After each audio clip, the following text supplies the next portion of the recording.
در حقیقت ہمارے جو یہ سلسلے تھے سلوک کے، یہ بڑے ماہر ہوتے تھے، یہ لوگ بڑے ماہر اطباء تھے. یہ جو علم نفسیات ہے اس کے ہمارے صوفیاء سے بڑھ کر کبھی کوئی عالم گزرا ہی نہیں دنیا میں. فرائیڈ کیا ہے اور ایڈلر کیا ہے اور یونگ کیا ہے، بچے ہیں. ہمارے صوفیاء کرام نے جس طرح انسان کی نفسیات کو سمجھا اور وہ ان کی مناسبت سے تجویز کرتے تھے. لیکن اس کو رکھا جائے گا چوتھے نمبر پر. جیسے مولانا احمد علی صاحب فرمایا کرتے تھے، بھائی اس آیت کا مراقبہ کیا کرو. مراقبہ کیا مانی؟ اب انہوں کو ان الفاظ کو بھی ہم نے خام خواہ کچھ خاص ایک شکل دے دی. مراقبہ کیا؟ توجہ کرنا، دھیان کرنا، خاص اس آیت کے اوپر، اس کے معانی پر اپنے ذہن کو جمانا. وہ کیوں ہے؟ تاکہ آپ کے اندر جو کمی ہے اس کی تلافی اس سے ہو. لیکن یہ کہاں آئے گا؟ چوتھے نمبر. سمجھ گئے؟ تو نفاق سے بچنے کا ذریعہ، پریونشن کیا ہے نفاق سے؟ دوام ذکر. نہ تمہیں تمہاری اولاد، نہ تمہارے اموال، نہ تمہاری تجارت، نہ کاروبار اللہ کے ذکر سے غافل نہ کر سکے. پنجابی میں کہتے ہیں کہ ہتھ کارول اور دل یارول. کام کر رہے ہیں آپ، لیکن یہ کہ دل اللہ کے ساتھ لگا ہوا ہے، زبان تر ہے اللہ کی یاد سے.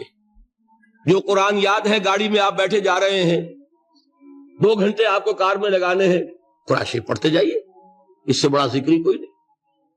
یہ ہے پریونشن. اب اگر مرض ہو جائے تو کیا ہو؟ اس کے لیے 2 چیزیں ضروری ہیں. ایک دیکھیے، عجیب ہے یہ، نفاق کا علاج انفاق سے. صرف ایک الف لگا نا. انفاق کے معنی اور ہے. یہ بنا ہے کس سے؟ نفقت الدراہم، پیسے ختم ہو گئے، مک گئے.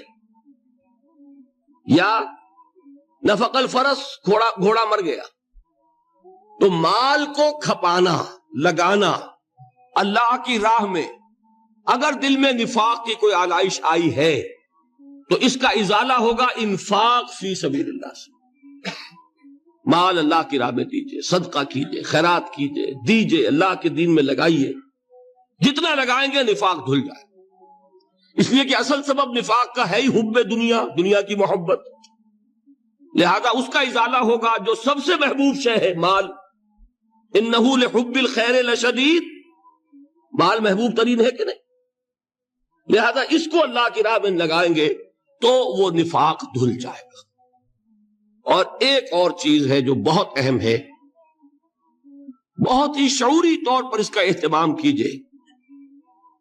جس وقت دین کے کسی فرض کی انسان کو سمجھ آ جائے، اس کا شعور پیدا ہو جائے، پھر ڈیلے نہ ہو.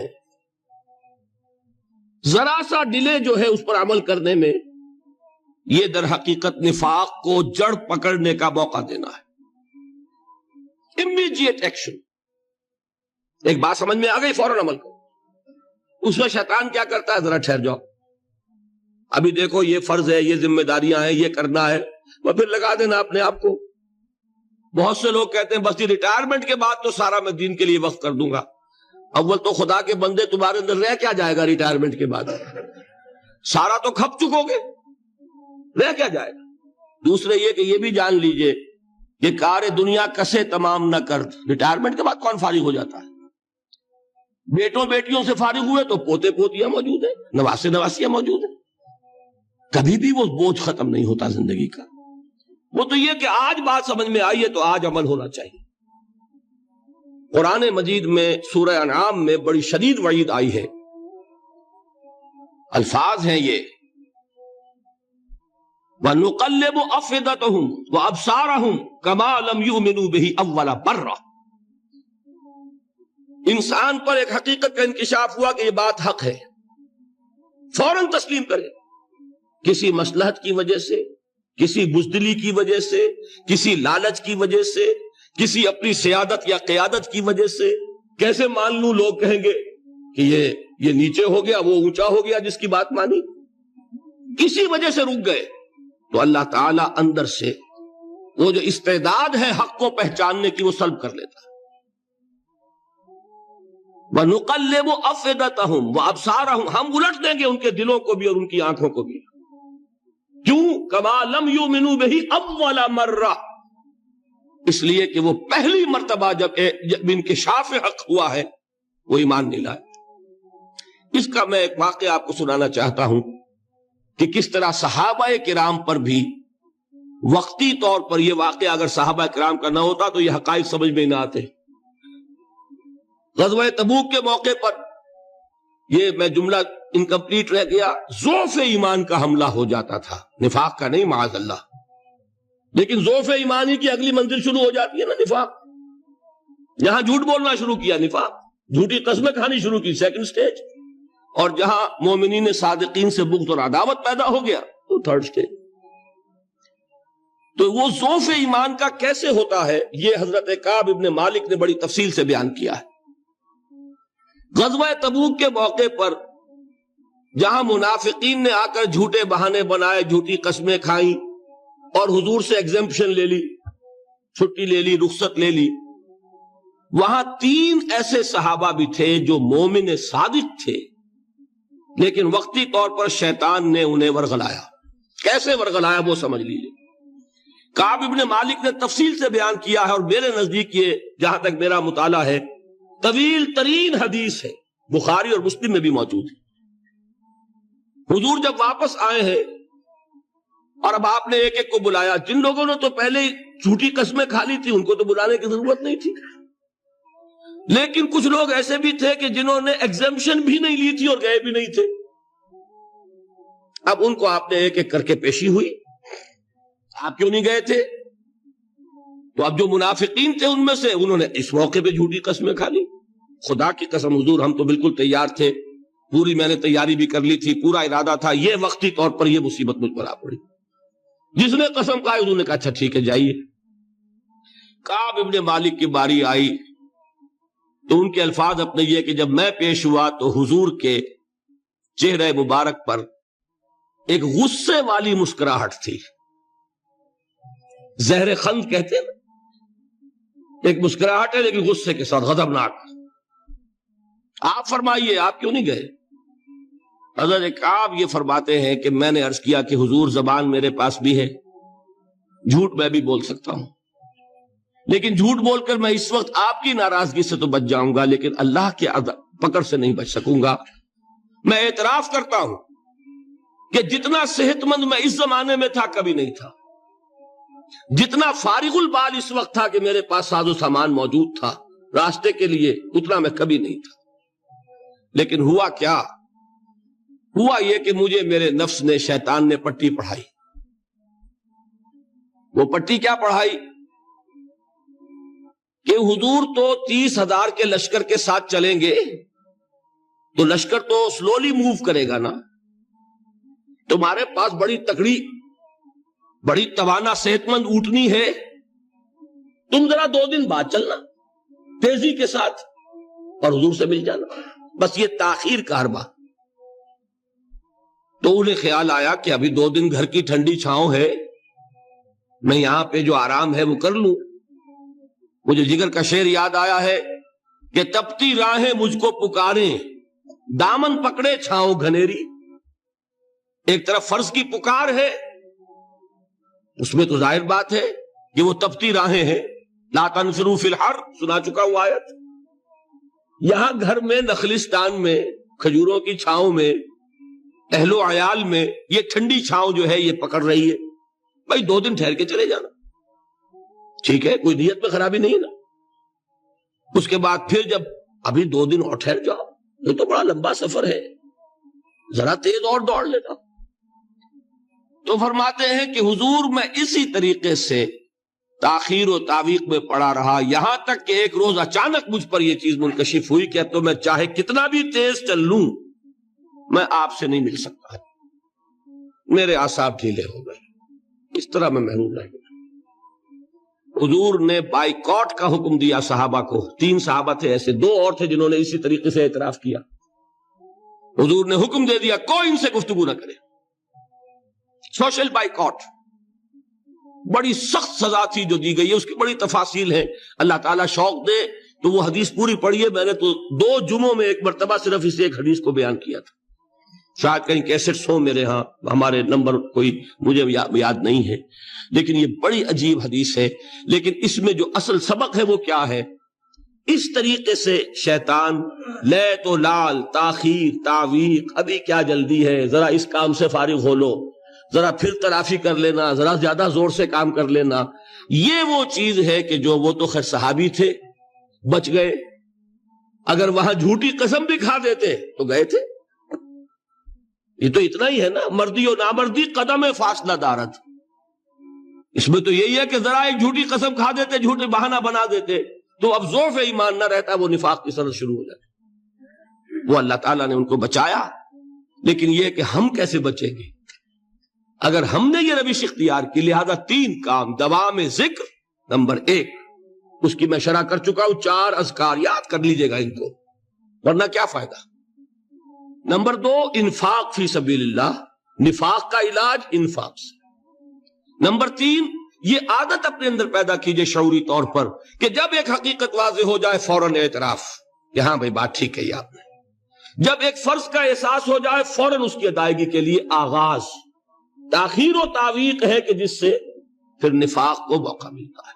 اللہ تعالیٰ مجھے اور آپ کو حقیقی ایمان عطا فرمائے اور نفاق سے بچائے رکھے۔ اب آئیے حقیقت و اقسام شرک پر۔ دیکھیے، ہر شخص یہ جانتا ہے کہ اسلام دین توحید ہے۔ ایک لفظ میں اگر کہیں گے تو اسلام کا سب سے بڑا وصف، سب سے بڑی علامت توحید۔ وہ جو اقبال نے کہا کہ توحید کی امانت سینوں میں ہے ہمارے، آسان نہیں مٹانا نام و نشاں ہمارا، تو توحید ہے۔ توحید کی ضد ہے شرک، ٹھیک؟ اس سے میں ایک نتیجہ نکالتا ہوں، کوئی مسلمان جان بوجھ کر مشرک نہیں ہو سکتا، یہ میرا نتیجہ ہے۔ جان بوجھ کر مشرک نہیں ہو سکتا، وہ شرک میں مبتلا ہوگا تو ناسمجھی میں ہوگا، نادانی میں ہوگا، وہ اسے شرک نہیں سمجھے گا۔ یہ ممکن نہیں ہے کہ کوئی مسلمان ہو، گیا سے گیا مسلمان، گزرا سے گزرا مسلمان، گھٹیا سے گھٹیا مسلمان، لیکن وہ شرک کو شرک سمجھتے ہوئے اس میں آلودہ ہو جائے۔ ہوتا کیا سمجھ میں نہیں آتا کہ شرک، تو ضرورت بہت ہے کہ ہم یہ پہچانیں کہ یہ شرک ہے کیا۔ دوسری بات یہ جان لیجئے، ہمارے دین میں ناقابل عفو جرم کون سا ہے؟ شرک۔ 2 مرتبہ بیان فرمایا گیا سورہ نساء میں صرف، ان اللہ لا یغفر ان یشرک بہ ویغفر ما دون ذلک لمن یشاء۔ اللہ تعالیٰ اسے تو ہرگز نہیں بخشے گا کہ اس کے ساتھ شرک کیا جائے، ہاں اس سے کم تر جس کو چاہے گا معاف فرما دے گا۔ نوٹ کر لیجئے، اس کی بھی اندر بھی اوپن لائسنس نہیں ہے کہ بقیہ سارے گناہ لازماً معاف کر دے گا، یہ نہیں ہے۔ اس سے تو آپ میں جرت پیدا ہو جائے گی، باقی سب کیے جاؤ، یہ نہیں، جس کو چاہے گا بخش دے گا، لیکن امید ضرور دلا دی کہ شرک سے کم تر کوئی گناہ ہو تو اس کی بخشش کی بغیر توبہ کے اللہ تعالیٰ نے امید دلائی۔ توبہ سے تو شرک بھی معاف ہو جائے گا، اس سے مراد کیا ہے؟ بغیر توبہ کے۔ اللہ تعالیٰ نے فرمایا کہ اور گناہوں کے بارے میں تو امید کی جا سکتی ہے، لیکن شرک کے بارے میں ہرگز نہیں۔ اہمیت واضح ہو گئی مزید۔ نمبر 3، اس شرک کی ہماگیریت کا عالم یہ ہے کہ سورہ یوسف کی آیہ مبارکہ ہے، وَمَا يُؤْمِنُ أَكْثَرُهُمْ بِاللَّهِ إِلَّا وَهُمْ مُشْرِكُونَ۔ انسانوں کی اکثریت کا حال یہ ہے کہ وہ اللہ پر ایمان نہیں رکھتے مگر کسی نہ کسی قسم کے شرک کے ساتھ۔ یہ یونیورسلٹی ہے اس کی کہ اللہ کو بھی مان رہے ہیں لیکن کسی نوع کا شرک جو ہے وہ بھی لگا رکھا۔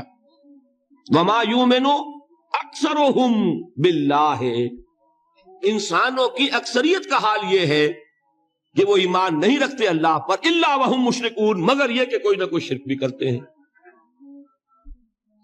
چوتھی بات یہ سمجھیے کہ شرک ہر دور میں بھیس بدل کر آتا ہے. یہ ضروری نہیں ہے کہ شرک کی جو قسمیں آج سے 200 برس پہلے تھی صرف وہی آج بھی رہے. ہو سکتا ہے کہ بالکل نئی شکلیں اس شرک نے اختیار کر لی. اس سے کیا نتیجہ نکلا کہ اگر اجتہادی بصیرت نہیں ہوگی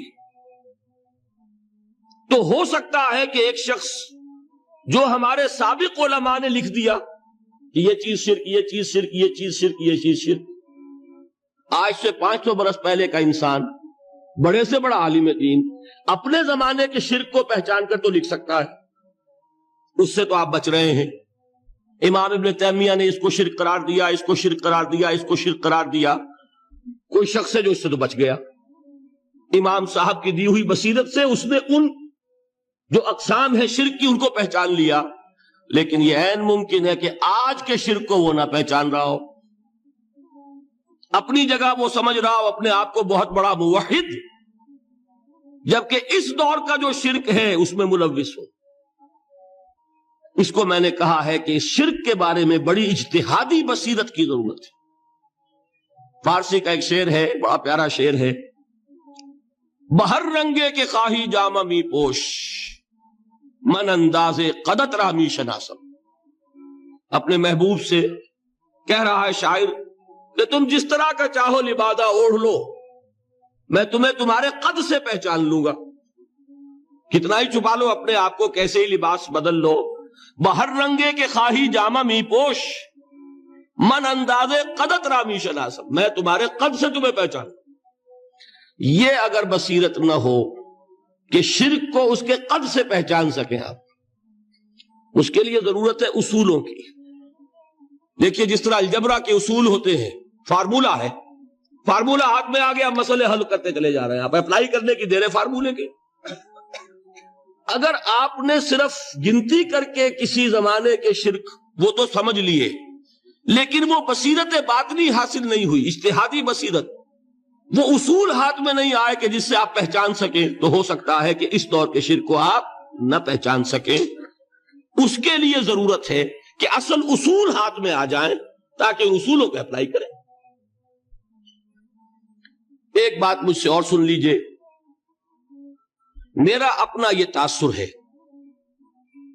ہمارے دین میں خیر، بھلائی، نیکی، چاہے وہ نظریے کی ہو، علم کی ہو، عقیدے کی ہو، عمل کی ہو، اخلاق کی ہو، وہ سب کیا ہے؟ وہ توحید ہی کے شجرہ طیبہ کی شاخیں ہیں. اور شر، برائی، گمراہی، خیالات کی ہو، نظریات کی ہو، علم کی ہو، عقیدے کی ہو، عمل کی ہو، اخلاق کی ہو، سب کے ڈانڈے شرک کے شجرہ خبیثہ سے ملتے ہیں. اس شجرہ خبیثہ کے برگوبار ہے جو بھی برائی ہے، عمل کی یا علم کی، اور اس شجرہ طیبہ کے برگوبار ہیں جو بھی خوبی ہے، عمل کی یا عقیدے. یہ میرا تاثر ہے. اور جب تک اس انداز میں وہ آپ کو اندرونی رشتے ظاہر نہیں ہوں گے، آپ پر منکشف نہیں ہوں گے، وہ اجتہادی بصیرت جو ہے پیدا نہیں ہو سکے گی. اب آئیے ایک اور بات دیکھیے، شرک میں اور الحاد میں کیا فرق ہے یہ بھی ہم نہیں سمجھتے. الحاد، مادہ پرستی، وہ کیا ہے؟ ایتھیزم، کسی بھی خدا کا انکار. ہمارے آج کے دور کی سب سے بڑی گمراہی یہ ہے. شرک کیا ہے؟ خداؤں کو ماننا. یہ کیا ہے؟ تھیزم ہے، لیکن پولی تھیزم ہے. توحید کیا ہے؟ مونو تھیزم ہے، ایک خدا کا ماننا. لیکن شرک کے اندر ایک اور حقیقت کو پہچان لیجئے، شرک میں ہمیشہ ٹاپ پر ایک خدا کو مانتے ہیں، باقی سارے خدا نیچے ہوتے ہیں. اوپر جا کر وہ توحید ہوگی ہمیشہ. کوئی مشرکانہ نظام ایسا نہیں ہے جو ٹاپ پر جا کر توحید نہ بن جائے. دیکھیے ہندو دیویاں دیوتا بے شمار، لیکن مہادیو وہ بھی کیا دو ہیں؟ مہادیو وہ تو ایک ہے.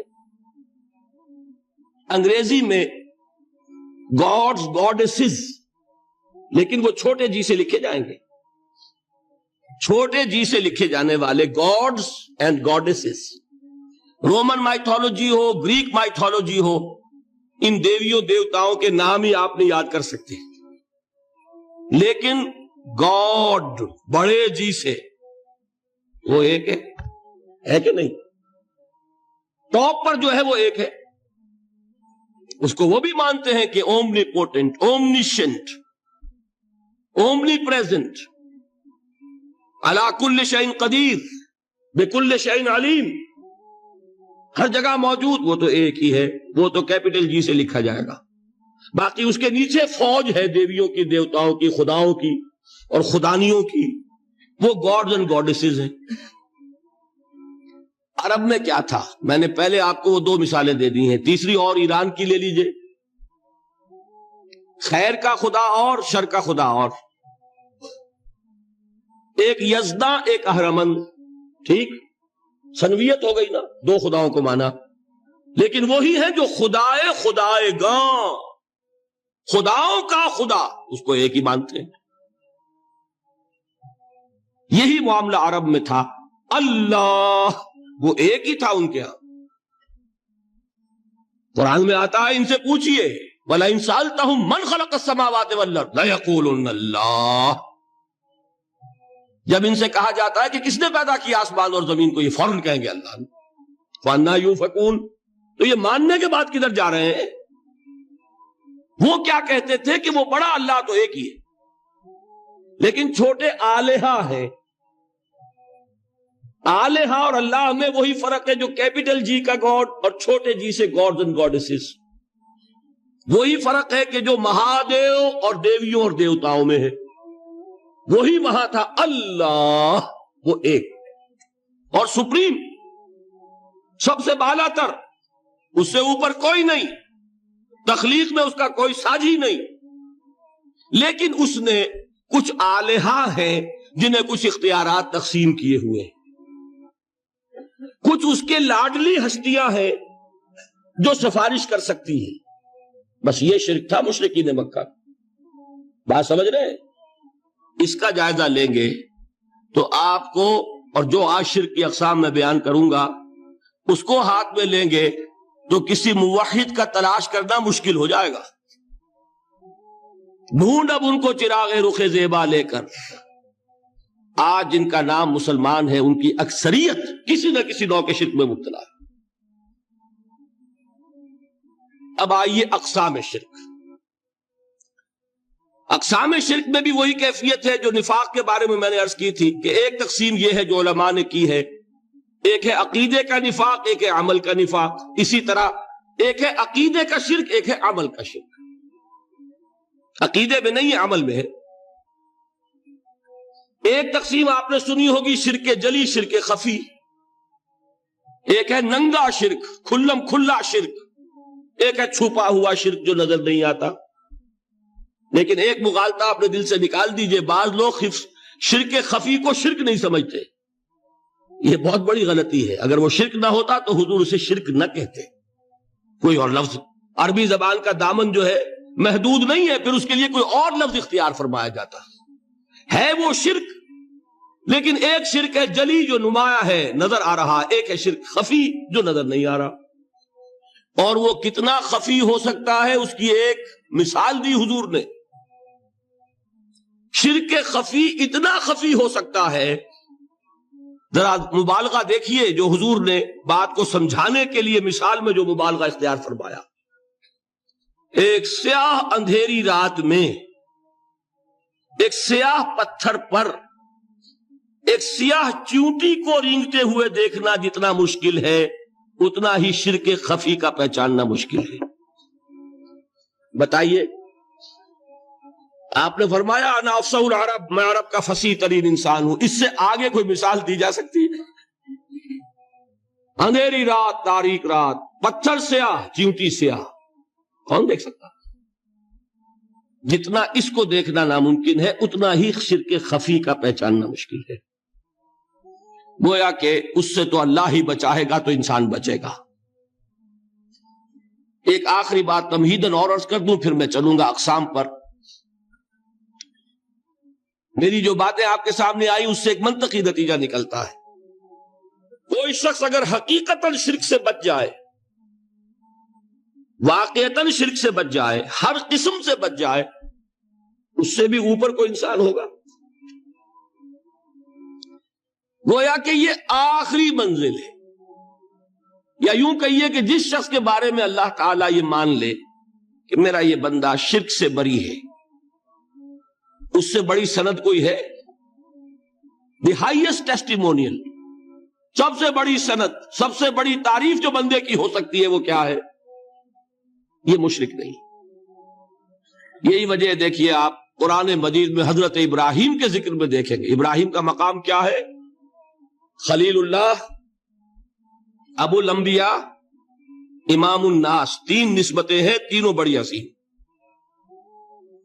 اللہ کے ساتھ نسبت کیا ہے؟ خلیل، واتخذ اللہ ابراہیم خلیلا۔ ابو الانبیاء، کتنے نبی ہیں ان کی نسل میں؟ اسحاق اور اسماعیل سے چلیے، پھر یعقوب اور یوسف، اور پھر چلیے موسیٰ اور ہارون، اور پھر چلیے سارے انبیاء بنی اسرائیل کے، حضرت عیسیٰ، پھر یہاں تک کہ محمد الرسول اللہ کس کی اولاد ہے؟ ابراہیم کی، ابو الانبیاء۔ اور نمبر 3، انی جاعلک للناس اماما، امام الناس۔ اور قرآن میں جو سب سے بڑی سند انہیں دی جاتی ہے وہ کیا؟ وما کان من المشرکین۔ تو ابراہیم مشرکین میں سے نہیں تھے۔ معلوم ہوا کہ یہ سب سے بڑی سند ہے، سب سے بڑا سرٹیفکیٹ ہے، سب سے بڑا ٹیسٹیمونیل ہے جو اللہ کی طرف سے کسی کو مل جائے۔ میں جو اقسام شرک بیان کرنا چاہتا ہوں تو میری تقسیم ذرا مختلف ہے۔ اب وہ ذرا اپنے ذہن میں وہ نقشہ بنا لیجئے، آپ بنایا کرتے ہیں ایک، اس کو پھر 3 میں تقسیم کیجئے۔ شرک کی 3 بڑی بڑی قسمیں ہیں۔ شرک فی الذات نمبر 1، شرک فی الصفات نمبر 2، شرک فی الحقوق نمبر 3۔ اور یہ میں عرض کر دوں آپ سے پہلے ہی، یہ مضمون بہت طویل ہے، میں آج صرف یہ کروں گا کہ خاکہ مکمل کر دوں۔ اب اس خاکے میں رنگ بھرنا، وہ تو ایک موضوع پر شرک فی الذات پر پوری تقریر ہونی چاہیے، شرک فی الصفات پر ہونی چاہیے۔ ایک ایک گھنٹے کے میرے 6 کیسٹ ہیں اللہ کے فضل و کرم سے، جو کئی سال سے وہ پھیل رہے ہیں۔ 6 گھنٹے میں نے ان چیزوں کو بیان کیا، وہ موجود ہوں گے، لیکن آج وہ خاکہ ذہن میں بنا لیجئے، اور کچھ آپ کو الجبرے کے فارمولے ہاتھ میں آ جائیں تاکہ خود آپ میں صلاحیت پیدا ہو جائے پرکھنے کی کہ اس فارمولے کو اپلائی کر کے دیکھ لیں یہ شرک ہے یا نہیں۔ یہ 2 کام تو میں انشاءاللہ آج کر دوں گا، آپ مطمئن رہے۔ باقی یہ کہ تفصیل، وہ تو ہر سلسلے میں تفصیل پھر بہت ہوگی، وہ شوق ہو تو وہ کیسٹ آپ سنیے۔ تو 3 تقسیمیں ہو گئی۔ شرک فی الذات، اللہ کی ذات میں کسی کو شریک کر دینا، یہ سب سے زیادہ نمایاں، سب سے زیادہ جلی، سب سے زیادہ عریاں، اور اللہ تعالیٰ کو سب سے زیادہ مبغوض اور ناپسند شرک۔ شرک فی الصفات نمبر 2، یہ ایک علمی مسئلہ ہے جس میں آدمی ٹھوکر کھا جاتا ہے اگر محتاط نہ ہو۔ بڑے سے بڑے آدمی کو ٹھوکر لگ جائے گی، اس کا میں فارمولہ صرف آپ کو دوں گا، وہ ذہن میں رکھ لیجئے، پھر جہاں چاہیں اپلائی کیجئے، انشاءاللہ تعالی آپ کو ٹھوکر نہیں لگے گی۔ شرک فی الحقوق، اسی کا دوسرا نام شرک فی العبادت ہے۔ اللہ کا حق کیا ہے بندے پر؟ بندہ اللہ کی عبادت کرے، لیکن اس کو 5 اس کے مظہر ہیں، وہ ان میں گن کر بتا دوں گا کہ یہ شرک فی العبادت ہے۔ شرک فی العبادت کی اکثر شکلیں وہ ہیں کہ جو عملی شرک علماء جسے کہتے ہیں، اور اس کی شکلیں وہ ہو جائیں گی جن کو شرک خفی کہتے ہیں۔ تو سب سے جلی شرک فی الذات، سب سے خفی شرک فی الحقوق یا شرک فی العبادت، درمیان میں ایک علمی اعتبار سے مسئلہ ہے شرک فی الصفات کا۔ اب آئیے سب سے پہلے شرک فی الذات، اس کی دو قسمیں، اب اس کو تقسیم کیجئے دو میں۔ ایک قسم جو زیادہ جلی ہے، زیادہ عریاں ہے، زیادہ ننگی ہے، یہ عجب ستم ظریفی ہے تاریخ کی کہ وہ ان قوموں میں پیدا ہوئی جو اپنا تعلق رسولوں سے جوڑتی ہیں۔ کیا کہ کسی کو خدا کا بیٹا بنا دینا، بیٹی بنا دینا۔ اب ظاہر بات ہے بیٹا بیٹی بنا دینا بالکل ہم پلہ کر دیا کہ نہیں؟ نو وہی ہو گئی کہ نہیں؟ دیکھیے غور کیجئے، گدھے کا بیٹا گدھا ہوگا، گھوڑے کا گھوڑا ہوگا، خدا کا خدا ہوگا۔ انسانوں میں آ جائیے، سید کا بیٹا سید ہوگا، مغل کا بیٹا مغل ہوگا۔ یہ بالکل ہم کفو بنا دینے والی بات ہے، بالکل ہم پلہ، ہم جنس، ہم نوع۔ یہ بدترین شرک ہے۔ اور آپ کو معلوم ہے یہ شرک کن میں پیدا ہوا؟ یہود کے ایک گروہ میں پیدا ہوا جنہوں نے حضرت عزیر کو خدا کا بیٹا قرار دیا۔ قالت الیہود عزیر ابن اللہ۔ سب سے زیادہ پیدا ہوا عیسائیوں میں جنہوں نے حضرت مسیح کو خدا کا بیٹا قرار دیا۔ اور واقعہ یہ ہے کہ اس گمراہی میں ان سے آگے کوئی نہیں جا سکتا۔ ان بدبختوں نے یہاں تک صراحت کی ہے کہ مسیح خدا کا صلبی بیٹا ہے۔ اس لیے کہ دو لفظ آتے ہیں، ایک ہوتا ہے ابن، ایک ہے ولد، ان میں ذرا فرق ہے۔ ابن کا لفظ عربی زبان میں کسی اور سینس میں بھی استعمال ہوتا ہے۔ ابن السبیل کسے کہتے ہیں؟ مسافر کو، کہ کیا وہ مسافر اور کیا وہ رستے کا بیٹا ہوتا ہے، سبیل کا بیٹا؟ ابن الوقت کسے کہتے ہیں؟ اپارچونسٹ۔ ابن الوقت کوئی اصول نہیں، گنگا گئے تو گنگا رام اور جمنا آئے تو جمنا داس، یہ کیا ہے؟ ابن الوقت۔ لیکن ابن کے معنی جو ہے وہ بیٹے کے بھی ہے، تو تعویل ہو سکتی ہے، لیکن انہوں نے ولد کہا ہے۔ ولد کسے کہتے ہیں؟ صلبی بیٹے۔ یہ بدترین شرک ہے۔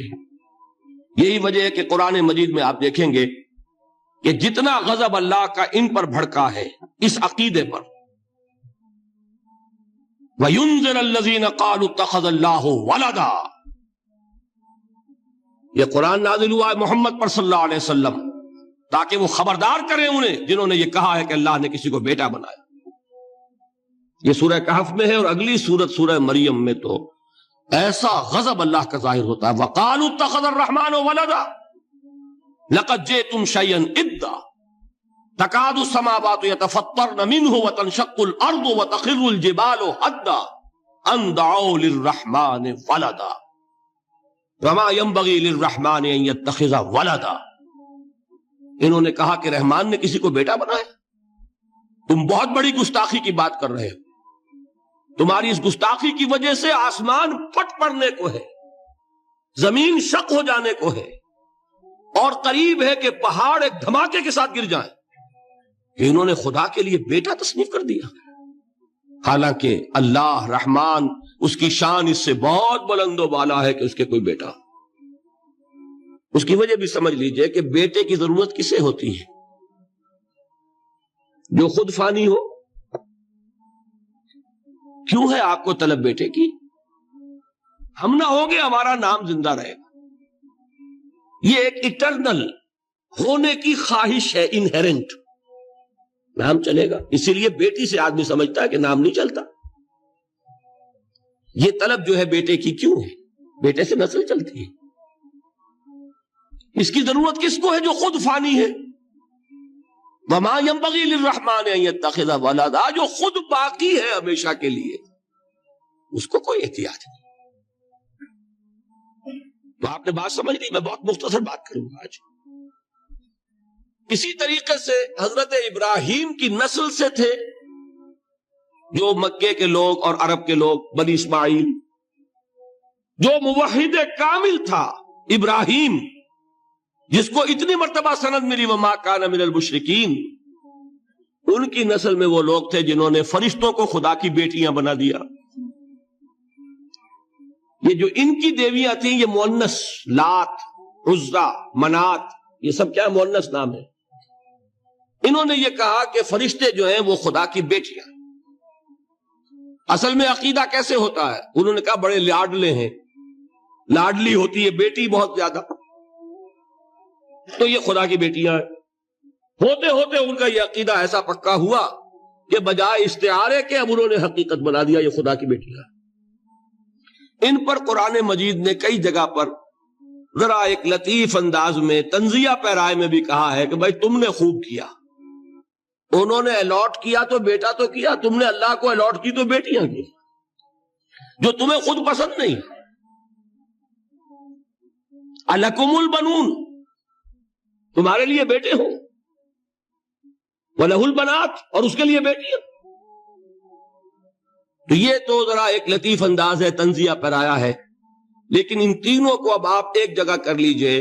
بیٹا بیٹی قرار دینے کا شرک، یہ کیا ہے؟ شرک فی الذات، ہر اعتبار سے اللہ کا مثل بنا دینا، ہم کف بنا دینا، ہم پلہ بنا دینا، ذات میں شریک کر دینا، یہ بدترین شرک ہے. یہی وجہ ہے دیکھیے قرآن مجید کی عظیم ترین سورت کون سی ہے؟ سورہ اخلاص، جو ایک تہائی قرآن کے مساوی حضور نے قرار دیا، جس کو ثلث سے قرآن کے مساوی، وہ در حقیقت اسی شرک کی نفی پر ہے. قل هو اللہ احد اللہ الصمد لم یلد ولم یولد ولم یکن لہ کفوا احد.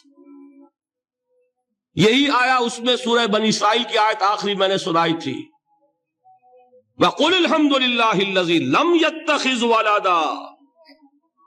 کہو کہ کل شکر اور کل تعریف اس اللہ کے لیے جس نے کسی کو اپنا بیٹا بیٹی نہیں بنایا. ولد دونوں پر جاتا ہے، اولاد جیسے آپ کہتے ہیں، اولاد بیٹا بیٹی شریک ہوتے ہیں، نہ اس کا کوئی بیٹا نہ اس کی کوئی بیٹی، نہ وہ جنا گیا نہ اس نے کوئی جنا. ایک قسم تو یہ ہوئی شرک فی الذات کی. دوسری قسم کیا ہے؟ یہ ان مذاہب میں ہوئی ہے جو نبیوں اور رسولوں کی طرف نسبت نہیں رکھتے بلکہ فلسفیانہ مذاہب ہیں. ہندوستان کے اکثر مذاہب فلسفیانہ ہیں. فلسفیانہ مذاہب میں یہ شرک فی الذات کس شکل میں پیدا ہوا؟ دو شکلیں پیدا ہوئی. ایک ہماؤست اور ایک حلول. حلول کیا ہے؟ اللہ نے کسی انسان کے اندر اپنے آپ کو حل کر دیا، انسانی شکل میں وہ خود ظاہر ہو گیا. اوتار کا عقیدہ، انگلش میں گاڈ انکارنیٹ. عیسائیوں میں بھی حضرت مسیح کو گاڈ انکارنیٹ بھی قرار دیا جاتا، خود خدا نے یہ شکل اختیار کر لی. رام چندر جی ہوں، کرشن جی مہاراج ہوں، کیا ہے؟ یہ اوتار ہیں. اللہ نے ان میں حلول کیا یا اللہ نے ان کی شکل میں ظہور کیا. سمجھ میں آگے؟ اور ایک عقیدہ کیا ہے؟ یہ بڑا فلسفیانہ مسئلہ ہے، دیکھیے بڑا ٹیڑھا مسئلہ ہے یہ، لیکن میں اس وقت اس کی تفصیل میں نہیں جاؤں گا، بہت باریک باتیں ہو جائیں گی. مسئلہ کیا ہے کہ اگر خدا کو مان لے تو پھر سوال یہ ہے کہ خدا نے اس کائنات کو کیسے پیدا کیا. یہ ایک سوال آتا ہے ذہن میں، جس کے نہیں آتا وہ کہے گا پاگل پن ہے، خامخواہ اس پر کیوں سوچتے ہیں. لیکن جس کے ذہن میں سوال آ گیا اس کے لیے بڑی مصیبت ہو جاتی. وہ تو سوچتا ہے، انسان کا اختیار نہیں ہوتا اپنے ذہن پر. وہ لاکھ روکے اسے مت سوچو، وہ اور سوچے گا. یہ مصیبت ہے فلسفیوں کی. کیسے پیدا کی؟ اب ایک تصور تو یہ ہے کہ جیسے یہ میز ہے، بڑھئی نے بنایا اس کو، بڑھئی علیحدہ ہے، میز علیحدہ ہے. لیکن اس میں یہ بات ماننی پڑے گی کہ پہلے کوئی چیز تھی جس سے میز بنائی.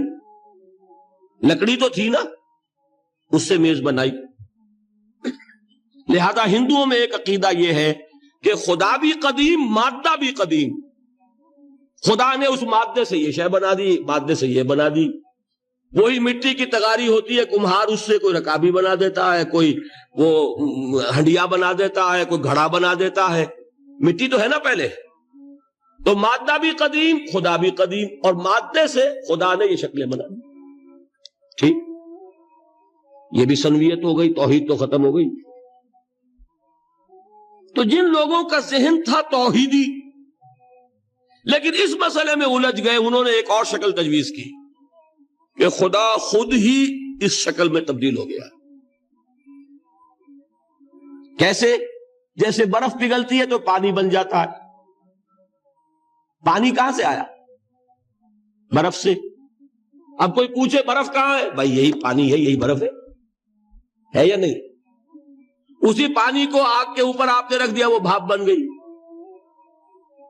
اب آپ کہیں برف کہاں ہے، پانی کہاں ہے؟ یہی بھاپ جو ہے یہی در حقیقت پانی ہے، یہی بھاپ جو ہے یہی برف ہے. یہ ہے وہ ہماؤس پینتھیزم جس کو انگریزی میں کہتے ہیں، کہ خود خدا نے روپ دھار لیا اس کائنات کا. یہ دو فلسفے ہیں. کیا ہے یہ؟ بدترین شرک ہے. پہلی اگر شکل ہے تو وہ انسان خدا قرار پا گیا، جس کو اوتار مانا وہ خدا ہو گیا کہ نہیں؟ اور دوسری شکل میں تو ہر چیز ہی خدا ہے، یہ بھی خدا، یہ بھی خدا، پتھر بھی خدا، درخت بھی خدا، ہر چیز خدا. اس لیے کہ وہ برف پگھلی ہے تو پانی بنا ہے. وہ پانی چاہے زیر زمین آ رہا ہے، وہ پانی چاہے زمین کے اوپر دریا کی شکل میں آ رہا ہے، یا زمین میں سوتے چل رہے، پانی تو وہی برف ہے جو پہاڑوں پر ہمالیہ پر پڑا ہوا ہے، وہی پگھل رہا ہے، یہ کچھ بن رہا.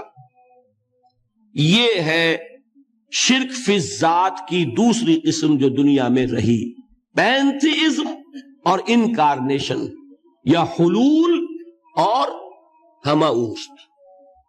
سمجھ میں آگے؟ اب میں ایک بات آپ سے عرض کروں گا.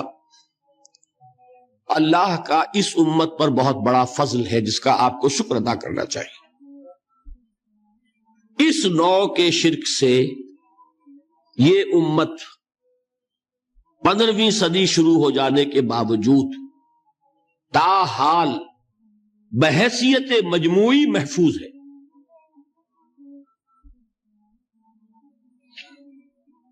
میں نے بحیثیت مجموعی کہا ہے.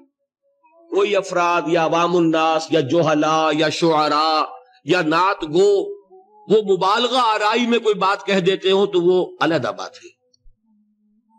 لیکن مسلمانوں میں کوئی مستند فرقہ اور اس کے جو مستند عقائد ہیں ان میں الحمدللہ آج تک ایسی کوئی چیز شامل نہیں. اس کا جب آپ تقابل کریں گے نا، آپ کا کیا خیال ہے عیسائیوں کو حضرت مسیح سے کتنی محبت تھی؟ اس کا تقابل کیجئے جو محبت مسلمانوں کو رہی حضور کے ساتھ. عیسائیوں کی محبت عشر عشیر نہیں بنے گی. اس محبت کے باوجود کہ ہمیں 10 گنا 100 گنا 1000 گنا زیادہ محبت ہے حضور کے ساتھ، لیکن دیکھیے کہ انہوں نے خدا کا بیٹا بنا دیا. یہاں کسی نے حضور کے بارے میں یہ بات آج تک کہی؟ یہ بہت بڑا کنٹراسٹ ہے نا. یہ در حقیقت عقیدت اور محبت کا غلو ہوتا ہے. تو عقیدت اور محبت کی کمی تو یہاں بھی نہیں، الحمدللہ ان سے زائد ہے.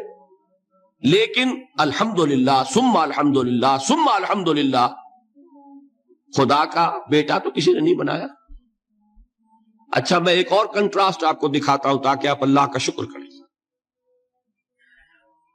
حضرت علی کی کیا نسبت ہے حضور کے ساتھ؟ نبی اور امتی. حضرت علی کو خدا کہنے والے پیدا ہوئے کہ نہیں؟ بتائیے نا. کیا وجہ ہے کہ علی کو خدا کہنے والے پیدا ہوئے لیکن محمد کو خدا کہنے والا پیدا نہیں ہوا صلی اللہ علیہ وسلم ورضی اللہ تعالی عنہ؟ بہت اہم بات ہے، غور کیجیے گا. حالانکہ حضرت علی کا رتبہ کہاں، حضور کا کہاں. آج بھی آپ دیکھیے آپ کے جاہل عوام کے زبان پر نعرہ یا علی مدد کا ہوتا ہے، یا محمد مدد کسی نے کہا آج تک؟ یہ یا محمد لکھنے کے کام آتا ہے صرف، وہ مسجد پہ لکھ دو تاکہ پتہ چل جائے یہ فلاں فرقے کی مسجد ہے، دوسرا خود ہی بھاگ جائے وہاں سے۔ یہ صرف کس کام کے لیے ہے؟ باقی جہاں اصل میدان میں بات آتی ہے، کوئی نعرہ لگاتا ہے یا محمد مدد، محمد کا رتبہ اونچا یا علی کا، تو ان سے کیوں نہیں مدد مانگی؟ یہ سوالات آپ کے سامنے رکھ رہا ہوں میں۔ پھر یہ کہ جس طریقے سے کہ غوث اعظم کو پکارا جاتا ہے، کیا محمد کو پکارا جاتا ہے؟ کیا نسبت ہے؟ حضرت علی تو پھر بھی صحابی ہے، خلیفہ چہارم ہے، حضور کے چچا داد بھائی ہے، داماد ہے۔ غوث اعظم تو بہرحال وہ نسبت تو نہیں ہے۔ دیکھیے، میں اس کا تعلق جوڑتا ہوں ختم نبوت سے۔ جس طرح اللہ نے خصوصی حفاظت فرمائی ہے قرآن کی، اسی طرح خصوصی حفاظت فرمائی ہے محمد رسول اللہ۔ یہ اسپیشل پروٹیکشن ہے، ورنہ نہیں ہو سکتی تھی۔ یہ خصوصی تحفظ ہے اللہ۔ یہاں بگاڑ پیدا ہو جائے تو صحیح کون کرے گا؟ حضرت مسیح کی اصل حقیقت تو حضور نے آگے بتا دی۔ ذالک عیسی ابن مریم قول الحق الذی فیہ یمترون ما کان للہ ان یتخذ ولدا سبحانہ۔ یہ حضور نے آ کر حضرت مسیح کی حقیقت بیان کر دی کہ نہیں؟ سورہ مریم کی یہ آیات سنی تھی نجاشی رحمت اللہ علیہ نے جب حضرت جعفر ابن ابی طالب کی زبان سے، تو کیا کہا تھا تنکا اٹھا کر، خدا کی قسم جو ان آیات میں مسیح کا مقام بیان ہوا ہے، مسیح اس سے تنکا بھر بھی زیادہ نہیں۔ لیکن اگر محمد الرسول اللہ کو خدا کا بیٹا بنا دیا گیا ہوتا یا خدا بنا دیا گیا ہوتا تو کون آتا اس کی اصلاح کے؟ جیسے قرآن مجید کا تحفظ ہے، ایسے ہی محمد الرسول اللہ کا تحفظ ہے۔ وہ تحفظ ہوا کیسے ہے؟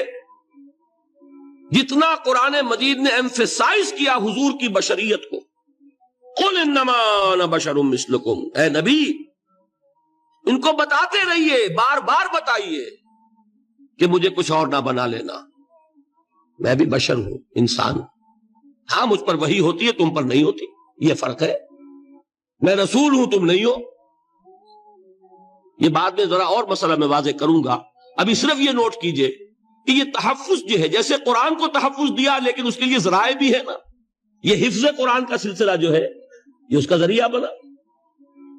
یہ رمضان میں تراویح جو ہے اس کا ذریعہ بنی۔ ہمارے ملکوں کے اندر تو حفاظ کو مسجدیں نہیں ملتی، تلاش کرتے پھرتے ہیں، اور ایک جیسا کہ اینول جشن ہوتا ہے قرآن مجید کا، ہر حافظ اپنا حفظ تازہ کر رہا ہے، حفاظ لگے ہوئے ایک دوسرے کے ساتھ تازہ کرنے میں۔ یہ ذریعہ ہے اللہ تعالیٰ نے کہ جس کے ذریعے سے قرآن کو محفوظ کیا۔ تو حضور کو جو حفاظت دی اس کا ایک طریقہ کیا ہوا؟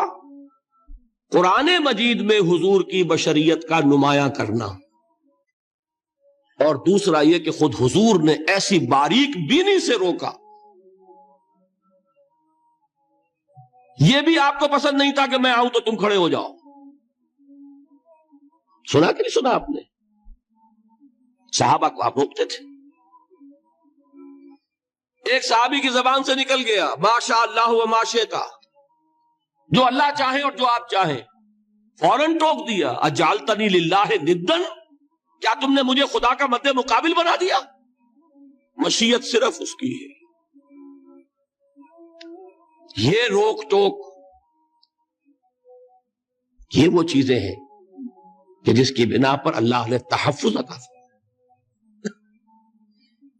یہ جو آپ نے فرمایا میری قبر کو کسی جلسے اور جشن کا مرکز نہ بنا لینا، فرمایا کہ نہیں فرمایا؟ اللہ تعالیٰ لعنت فرمائے بنی اسرائیل پر کہ انہوں نے اپنے نبیوں کی قبروں کو وہ میلہ گاہ بنا لیا۔ یہ ساری وہ ہیں، یہ تحفظات ہیں، یہ بچاؤ ہے، یہ امت کو متنبع کیا جا رہا ہے۔ کہ محبت اور عقیدت کا غلو جیسے پہلے ہوا، یا اہل الکتاب لا تغلو فی دینکم، اے کتاب والو اپنے دین میں غلو سے کام نہ لو.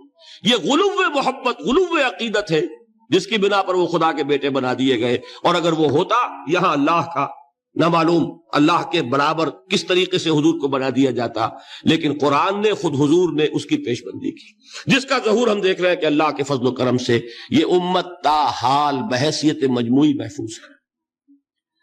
البتہ دیکھیے شاعروں کی باتیں اور ہوتی ہیں، اور عوام کی اور واعظوں کی اور نعت گوؤں کی باتیں جو ہے وہ اور ہے. میں جس چیز کی نفی کر رہا ہوں وہ علماء کی بات ہے. شاعروں کا تو قرآن مجید کے اندر خود ہی بھاڑا پھوڑ دیا اللہ نے. والشعراء يتبعهم الغاوون الم تر انهم في كل واد يهيمون انهم يقولون ما لا يفعلون. مبالغہ نہ کریں تو شعر میں رنگ ہی پیدا نہیں ہوتا. پھر شعر کائے کو کہنا ہے نظر کہو بھائی. مبالغے سے اس میں ایک تاثیر پیدا ہو. وہ مبالغے ہمارے شاعروں نے، ہمارے نعت گوؤں نے کیے ہیں، اور اس میں اللہ تعالیٰ انہیں معاف کرے بالکل اوتار کر الفاظ بھی استعمال کر دیے. وہی جو مستوی عرش تھا خدا ہو کر، اتر پڑا وہ مدینے میں مصطفیٰ ہو کر. بتائیے رام چندر جی کے بارے میں جو عقیدہ ہے، اب کیا فرق رہ گیا؟ بال برابر فرق ہے یہاں کوئی؟ اور نقطے پیدا کرتے ہیں. مدینے کی مسجد میں ممبر کے اوپر بغیر عین کا ایک عرب ہم نے دیکھا. کیا سمجھ میں آیا؟ عرب میں سے عین نکالا، کیا بنا؟ یہ نقطہ آفرینی ہے. اسی طریقے سے ہماری شاعری میں کچھ ہماؤست کا رنگ بھی پیدا ہو گیا. خود کوزا ہو، خود کوزا کرو، خود گلے کوزا، خود رند صبو کش، خود برسر آکوزا خریدار بے آمد بشکست و رواں شد. وہ خود ہی کوزا ہے، خود ہی مٹی ہے جس سے کوزا بنا ہے، خود ہی کوزے کا بنانے والا ہے. سمجھ رہے ہیں؟ الفاظ تو بڑے پیارے ہیں، بڑے مزیدار ہیں، آدمی ایک دفعہ وجد میں آ جاتا ہے. لیکن ہے کیا؟ وہی ہے نا کہ وہی جو برف تھا پگھل کر پانی بن گیا. خود کوزا ہو، خود کوزا کرو، خود گلے کوزا، خود رند صبو کش.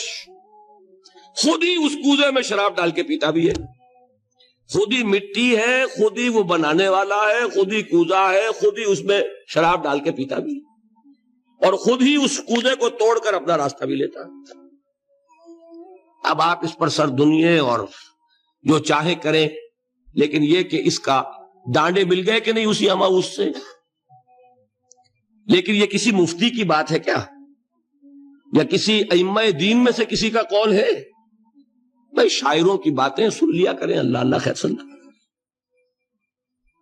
ان چیزوں کا بہت زیادہ سختی کے ساتھ نوٹس بھی لینے کا کوئی فائدہ نہیں ہوتا.